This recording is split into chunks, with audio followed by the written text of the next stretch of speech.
Assalamualaikum warahmatullahi wabarakatuh. Kali ini kita akan belajar proyeksi skalar ortogonal dan proyeksi vektor ortogonal. Nah, untuk yang pertama kita belajar proyeksi skalar ya. Nah,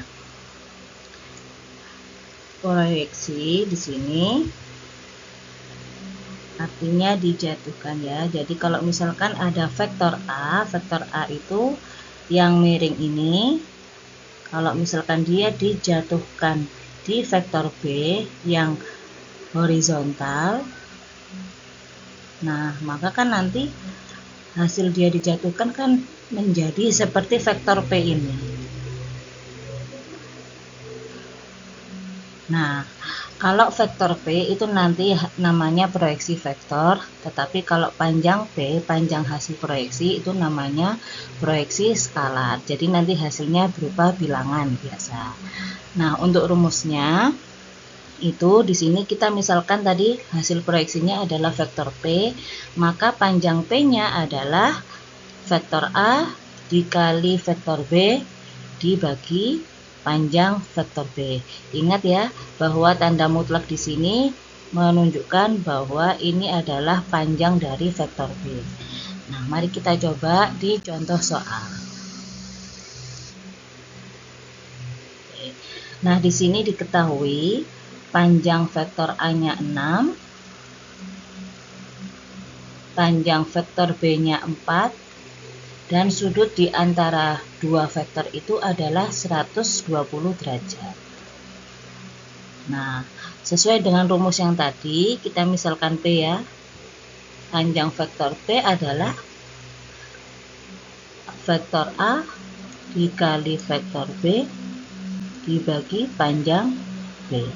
Nah, karena di sini diketahui panjangnya bukan vektornya, maka kita gunakan rumus yang ada kosinusnya tadi. Panjang A dikali panjang B dikali cos theta dibagi panjang B.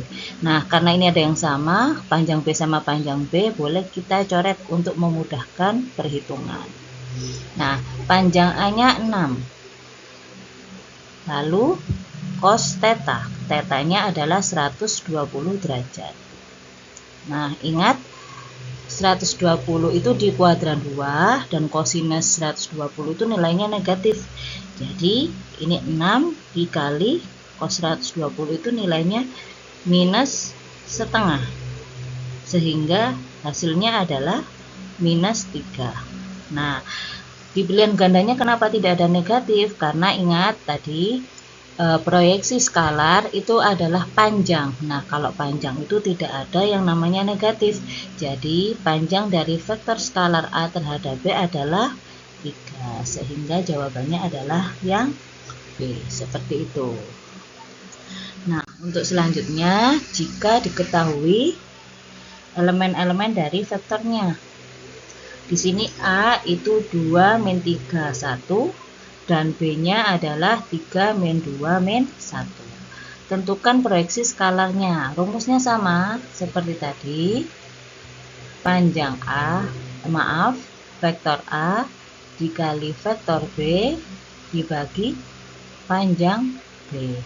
Nah, karena di sini tidak diketahui panjangnya, maka tinggal kita kalikan. Cara mengalikan vektor dengan vektor adalah diurutkan sesuai letaknya. Berarti di sini 2 dikali 3. 2 dikali 3 ditambah selanjutnya negatif 3 dikali negatif 2. Selanjutnya ditambah yang terakhir 1 dikali negatif 1. Nah, dibagi. Nah, di sini panjang B-nya belum kita ketahui, maka kita cari dulu. Saya taruh di atas panjang B itu seperti rumus Pitagoras. Jadi tinggal dikuadratkan semua elemen-elemennya. 3 kuadrat ditambah negatif 2 kuadrat ditambah negatif 1 kuadrat. Sehingga hasilnya adalah 3 kuadrat itu 9, negatif 2 itu 4 kuadratnya ditambah negatif 1 kuadrat 1, sehingga hasilnya adalah akar 14. Nah, kita tulis di rumus dari panjang vektor tadi. Nah, 2 kali 3 6, negatif 3 kali negatif 2 plus 6, 1 kali negatif 1 min 1 dibagi akar 14. Nah, akar 14 bisa disederhanakan enggak? Karena tidak bisa disederhanakan, jadi dibiarkan saja akar 14. 6 tambah 6 sama dengan 12. 12 dikurangi 1 sama dengan 11. 11 per akar 14. Nah, karena bentuk umum dari pecahan itu penyebut tidak boleh bentuk akar, maka ini kita rasionalkan menjadi 11 per 14 akar 14. Sehingga proyeksi skalar vektor A terhadap B untuk contoh soal ini adalah 11 per 14 akar 14. Seperti itu. Ini untuk proyeksi skalar. Nah, sekarang untuk vektor proyeksi atau proyeksi vektor. Nah, kalau proyeksi skalar tadi adalah panjangnya, tapi kalau proyeksi vektor berarti ini vektornya. Untuk rumusnya ini, jadi awas terbalik ya. Kalau di sini ada proyeksi vektor A pada B, maka A kali B per panjang B kuadrat kali B.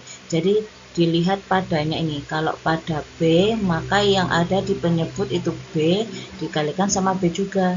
Tapi kalau proyeksi vektor ortogonal B pada A, nah di sini kan pada A.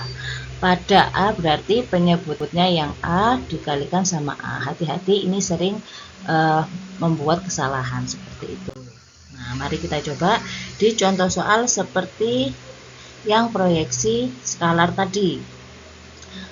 Nah, ini soalnya sama. Tadi panjang B-nya kita sudah tahu yaitu akar 14 ya, biar kita tidak usah menghitung lagi. Lalu A kali B-nya sudah kita hitung juga tadi sama dengan 11 ya. Nah, baru kita masukkan. Proyeksi vektornya adalah A kali B per, ingat karena di sini ini A pada B ya. A pada B. Nah, karena pada B berarti pernya ini per panjang B kuadrat dikali B. Nah, A kali B tadi sudah ketemu nilainya 11. Panjang B-nya tadi sudah ketemu akar 14. Hati-hati, ini ada kuadratnya. Lalu dikali B. Nah, B-nya apa? B-nya adalah vektor yang ini tadi. 3 min 2 min 1. 3 min 2 min 1. Nah, berarti 11 per, ingat akar kalau dikuadratkan akarnya hilang. Jadi 11 per 14. Terus ini 3 min 2 min 1. Nah, tinggal kita kalikan saja. Mengalikannya satu per satu, tidak boleh digabung. 11 kali 3 berarti 33 per 14. Lalu selanjutnya 11 kali 2 negatif 2, negatif 22 per 14. Yang terakhir 11 kali min 1, negatif 11 per 14. Jadi proyeksi vektor untuk A pada B untuk contoh soal ini adalah 33 per 14 min 22 per 14 min 11 per 14. Seperti itu. Nah, sampai sini semoga bermanfaat. Terima kasih. Wassalamualaikum warahmatullahi wabarakatuh.